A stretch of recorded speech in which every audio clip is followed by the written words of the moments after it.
A little boy points at police officer in court. What he said left everyone speechless. The courtroom was silent, a heavy stillness that seemed to press against the walls. The air was thick with tension, the kind that made even the faintest rustle of paper sound like a thunderclap. All eyes were fixed on the small figure standing in the witness box. A 7-year-old boy, his hands trembling as they gripped the wooden railing. His face was pale, his wide eyes darting nervously around the room. The judge leaned forward, her voice gentle but firm. "Do you understand why you're here today, Ethan?" The boy nodded, his lips quivering. Then, slowly, he raised a tiny hand and pointed directly at the police officer sitting in the front row.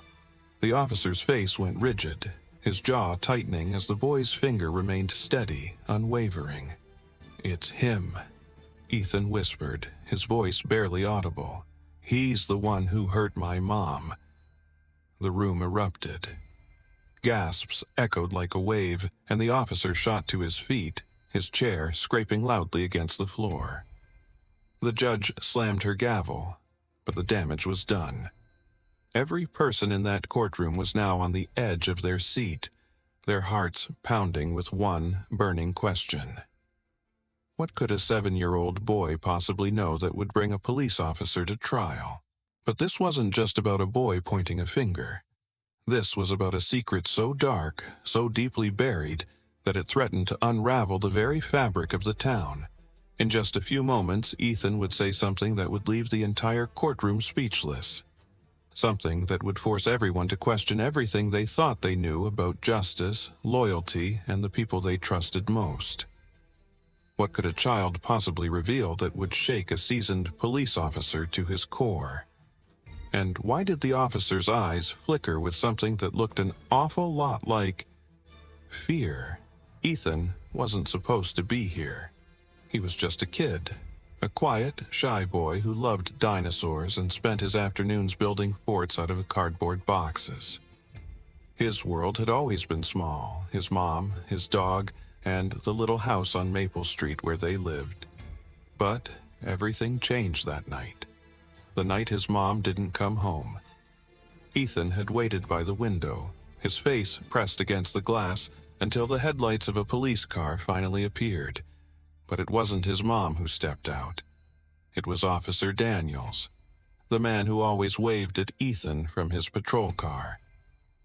That night, though, there was no wave. Just a grim expression and a story that didn't add up. "Your mom's been in an accident," Daniels had said, his voice too calm, too rehearsed. "She's gone." But Ethan knew better. He'd seen the way Daniel's hands shook when he said it. He'd seen the blood on his uniform.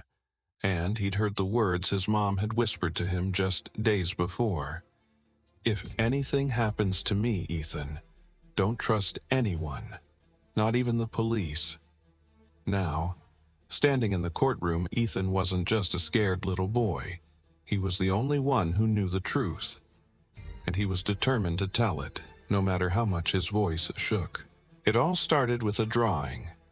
A week after his mom's death, Ethan's teacher noticed something unusual. While the other kids drew rainbows and superheroes, Ethan's pictures were dark. Scribbles of a man in a police uniform, a woman lying on the ground, and a car with its headlights shining like angry eyes. When the teacher asked Ethan about it, he burst into tears. "That's Officer Daniels," he said. "He hurt my mom. He made her go away." The teacher reported it, and suddenly Ethan was thrust into a world of lawyers, detectives, and courtroom drama. The police department dismissed it as the ramblings of a grieving child, but Ethan's grandmother wasn't so sure. She hired a relentless defense attorney who believed Ethan's story and who was willing to risk everything to uncover the truth. The trial was a whirlwind of tension and disbelief. The prosecution painted Ethan as a confused child, traumatized by his mother's death and lashing out at the closest authority figure. But the defense had a different theory, one that involved a corrupt officer, a cover-up, and a secret that could destroy lives. As the days went on, Ethan's testimony became the centerpiece of the trial. He described the night his mom disappeared in vivid detail, but the defense needed more than a child's word. They needed proof. And that's when Ethan dropped the bombshell. "I have something," Ethan said, his voice trembling but clear. He reached into his pocket and pulled out a small crumpled piece of paper. It was a receipt from a gas station, dated the night his mom disappeared. "My mom gave this to me," he explained. "She said if anything happened to her, I should give it to someone who could help." The receipt had a license plate number scribbled on the back, a number that matched Officer Daniels' personal vehicle. The courtroom erupted again, but this time the tension was different. This wasn't just a child's accusation anymore. This was evidence, and it pointed directly at the man who was supposed to protect and serve. But proving the truth wasn't easy. The police department closed ranks, and Ethan's credibility was called into question. The defense attorney faced threats, and Ethan's grandmother began to fear for their safety. Then, in a shocking twist, Officer Daniels took the stand.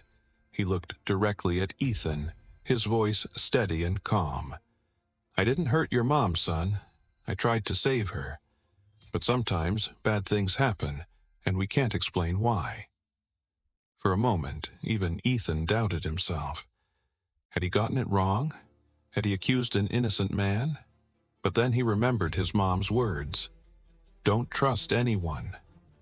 And he knew he couldn't back down. The final day of the trial was electric. The defense attorney presented new evidence. Security footage from the gas station that showed Officer Daniels arguing with Ethan's mom just hours before her death. The receipt wasn't just a piece of paper, it was a trail, leading straight to the truth.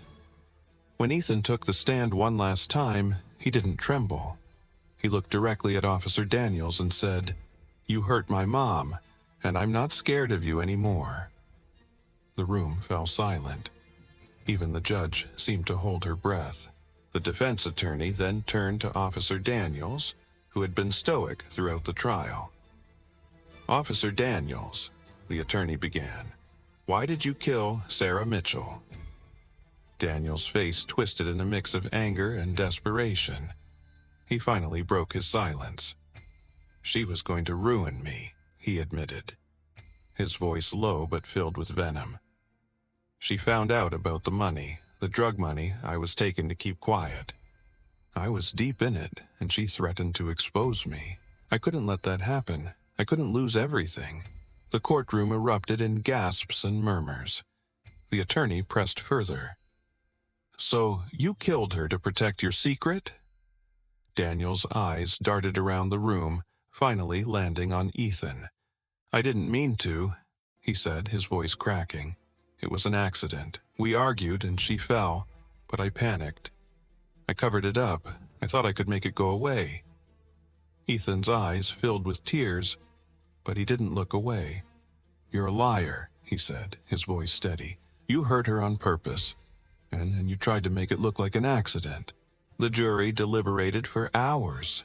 The weight of Ethan's testimony, the damning evidence, and Daniel's shocking confession pressing heavily on their minds. When they finally returned, the courtroom was so silent, you could hear the ticking of the clock on the wall. The foreman stood, his voice steady but solemn. "We, the jury, find the defendant, Officer Daniel Grayson, guilty of obstruction of justice and manslaughter in the death of Sarah Mitchell." A collective gasp swept through the room. Daniels' face went pale, his hands gripping the edge of the table as if it were the only thing holding him up. Ethan sat quietly, his grandmother's arm around him, tears streaming down her face. The judge nodded, his expression grave. "Officer Grayson, your badge and uniform once symbolized trust and integrity. Today, they stand as a reminder of the betrayal you've committed. You're hereby sentenced to 15 years in prison with no possibility of parole." As the gavel came down, Ethan felt a strange mix of relief and sorrow. Justice had been served, but it didn't bring his mom back. Still, as he walked out of the courtroom, he held his head a little higher. He'd done what he came to do. And somewhere, he liked to think, his mom was proud. If this story touched you, hit that like button and drop a karma in the comments below. And hey, if you want to see more stories about justice being served, check out the playlist appearing on your screen right now. Trust me, you won't want to miss what happens next. Remember, real change starts with you. One smart move at a time.